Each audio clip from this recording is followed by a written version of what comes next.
So the United States says it's discussing options to acquire Greenland and that it'll not rule out the use of military.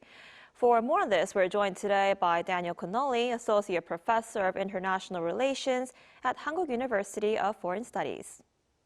Professor Connolly, thanks for joining us this morning. Good morning. So this Trump's idea of acquiring Greenland isn't new, but do you think military intervention is actually realistic? Right. A decade ago, even the question of using military force against a NATO ally would be something out of the pages of a kind of unbelievable science fiction novel or a cheap thriller movie. But the Trump administration has this habit of joking about something, and they gauge the resistance to the idea, they keep joking about it, and then they actually do it. And I think this has a lot to do with like how taboos work. The more you talk about a taboo, the more it seems acceptable, the more it fades. And I think talking about using violence against a NATO member is a symptom of just how much the world has changed.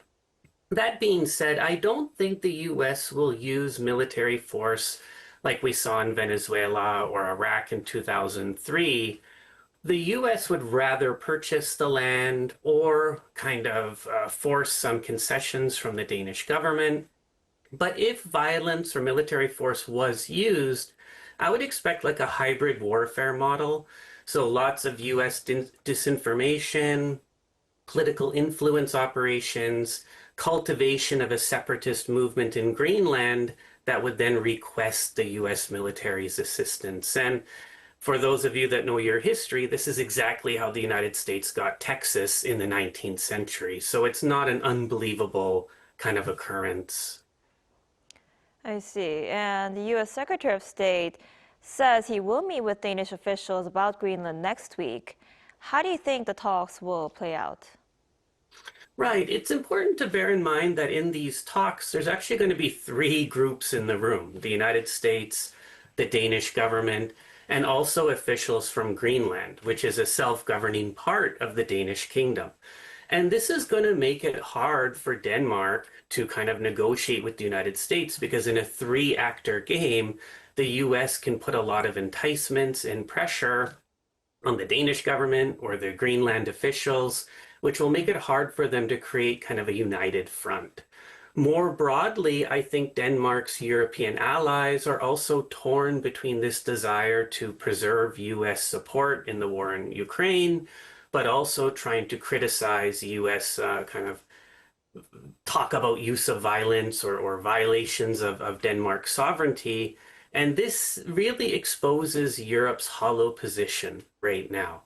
Europe started off with the second Trump administration trying to use a lot of flattery, the Secretary General of NATO called Trump daddy, but this flattery has not worked. The United States simply just keeps elevating their concessions. And right now, the Europeans need to win in Ukraine, which needs US support, but they also need Greenland, which means resisting US demands.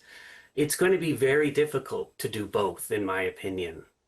Right. And how might all these latest developments surrounding Greenland sort of affect Washington's relations with countries like China and Russia? On the surface, I think many commentators think that Russia and China are secretly happy to see the United States burning down its own alliances.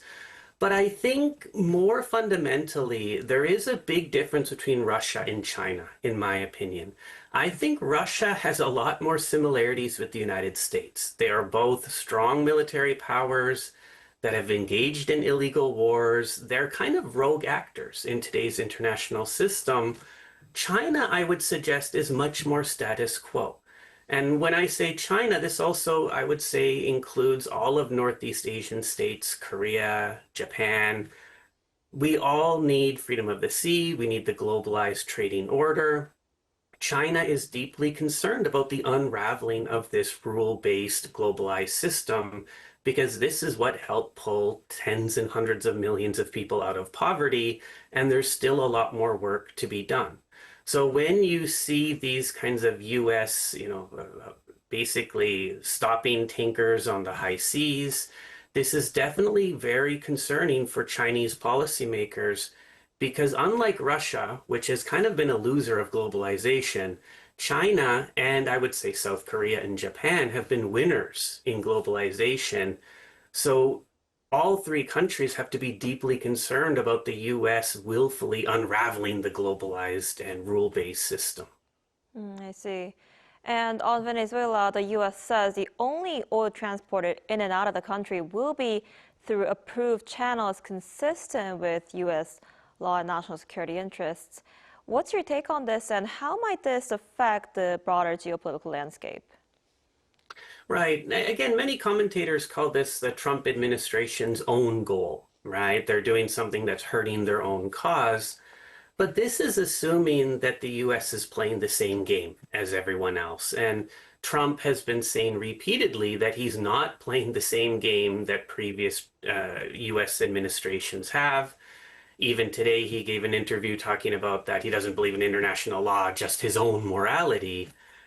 To be honest, the liberal world order is dying, and the US is the main actor doing it. And it's not just a Trump problem, though. I would say it goes back to the illegal NATO war against Kosovo in 1999, Iraq invasion of 2003, then Russia, the war in Georgia, the war in Ukraine. When the hegemon starts breaking international law, it empowers all sorts of other actors to do similar transgressions. In the past, US allies felt quite safe, thinking that US behavior only affected other countries. But recently, we see Trump now doing this to their own allies. Greenland, Canada being described as the 51st state, casual discussions about invading Mexico. I think this is sending a chill throughout the world order that being a friend of the United States does not give you safety anymore.